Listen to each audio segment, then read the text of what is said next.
فیلم داره میگیره.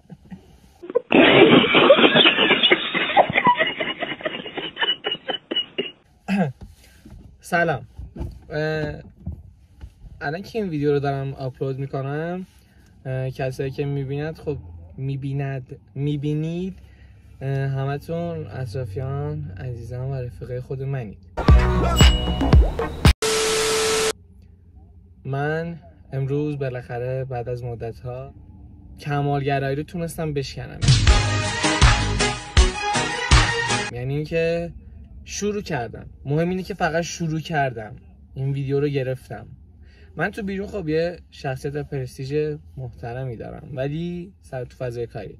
اما خب تو فضای خانوادگی یا رفاقتی با عنوان خوشبختانه یا متاسفانه دلغک جمع بیشتر میشناسم.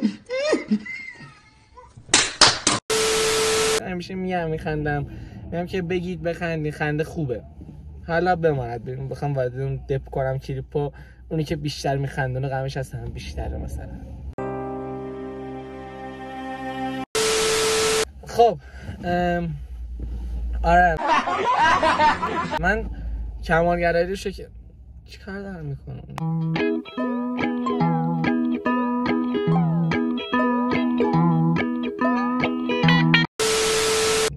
من امروز کمالگرایی رو شکست دادم. خسته شو حاجی، به جونم من خسته شدم. نگاه من نشستم.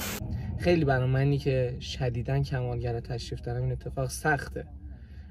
بچه‌ها میگفتن پیج بزنم، گفتم که نه، من روی محتوا حساسم، باید اصلا تجهیزات درست حسابی داشته باشم، تدوین وقت بذارم، درست تدوین بزنم، بزنم.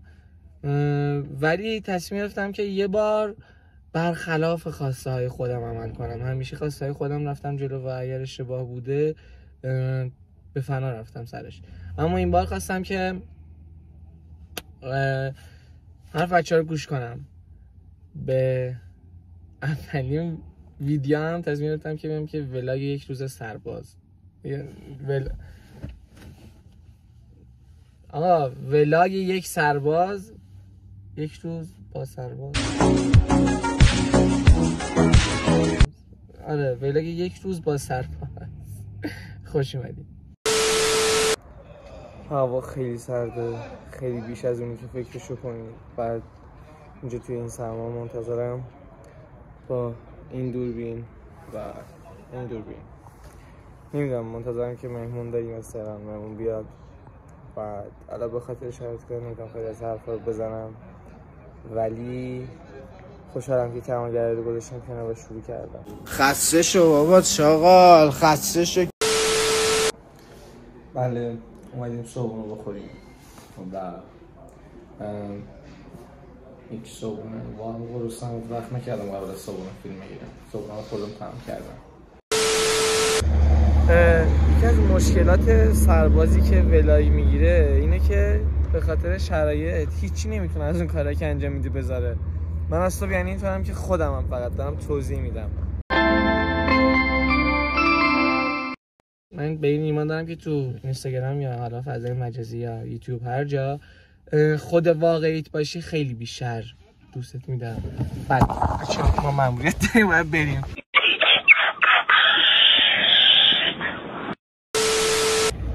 من خودم همیشه سر محتوا حساس بودم، ولی الان توی یه شرایطی از زندگیم که من میتونم میگم حالتون خوب باشه، خدا رو عبادت کنید، دوست داشته باشید. و همیشه اینطوری ناراحت میشدم وقتی کسی یه ویدیوی آپلود میکرد که هیچ محتوایی نداشت. اما شاید این ویدیو اول من محتوایی نداشته باشه، ولی ویدیوهای دومم قول میدم اونا محتوا نداره. شما میبینید دوستان، کلا یکی از اصرار رفیقای من این بود که خود واقعیت باشه و به این ایمان دارم. یعنی خود واقعی بودن خیلی طرفدار داره. منم خب تو جمع بیرون و کاری آدم متشخص، خیلی جنتلمن، آرام، متینم، ولی تو جمع رفیقان دلغک تمام عیارم. حالا سعی میکنم خود واقعی باشم. یعنی خود واقعی مثلا میگه اینجا تو اون کوه یه کلبه باید میبود، بعد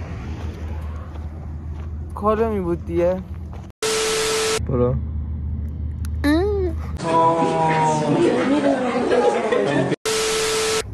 من از این سوال پرسیدم مرد مثل آدم جواب بده.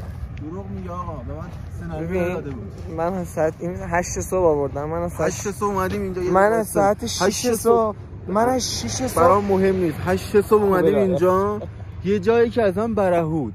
من میگم اینجا الان با مأموریت انجام بود. مثلا ببین منم 6 صبح یه جا تنها رفتم مأموریت، بعد اینا اومدن من از اونجا برداشتن. جالب اینه ظهر برگردم میخوام برم یه 8. آقا یه کمی